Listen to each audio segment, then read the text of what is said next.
So the last thing that I wanted to discuss, and probably arguably one of the most important things, when I have an older adult who has never worked out ever, maybe they're 80, what is some advice that you would give to somebody in that category? Maybe not even an 80-year-old, but just anyone in general who's never gotten into fitness. Starting to feel old, kind of like. Yeah, no, I would even They say could be just anyone. 45 and starting to feel old. They could be my age. It's just mainly anyone who's not starting out and is overwhelmed.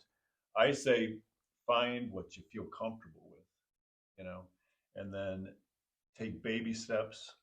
Don't get overwhelmed because you can't do it with a certain amount of weight. Just be comfortable with where you're starting at ground zero and just believe in the progress that you're going to make every day. And, write it down. Don't do it every day, but like every week, write down where you're at. 2, 3, 4 months from now, you can see how you've progressed.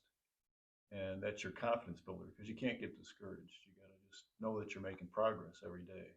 hmm And I think having a clear idea of why am I even starting this to begin with is crucial too, because people can get really fogged up in see somebody like you online and they're saying like, oh, you know, I'm 50 or whatever, mid 50s, or maybe I'm younger than him and I don't move like him. So that's just useless. And I think people get down that rabbit hole of, I don't move like Comparing. them. I'm not going to do comparison, and comparison is terrible in the fitness industry. So I don't know. Staying off social media, I think, is huge with that when you're first starting out. You can use it for like guides and references, but the second you start looking at somebody because they look better than you, that's when you got to just remind yourself like, this isn't about them. This isn't about Right. This me. is about your own This is about your me. own journey. Yeah, You know. yeah. We're all on our own journey, and even the people who seem like they have it put together, I'm sure like Ken or even myself, like I still every single day go through times of like just not really that motivated to work out right now, and it comes back to just I know how I'll feel afterwards. I know my goals of this is something fun that keeps me fit and makes me feel good, and also to try to improve my overall life span. And just, Longevity is the goal. yeah, yeah, Healthy yeah, longevity. yeah.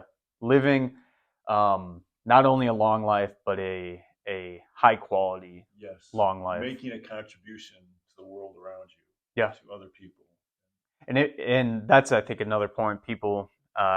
That's a good people often think of exercise as selfish, but I look at any type of health related thing, mental health related thing, taking time to meditate or whatever it is to improve your emotional, mental, and physical health is all a way that you're investing in yourself so then you can invest in others.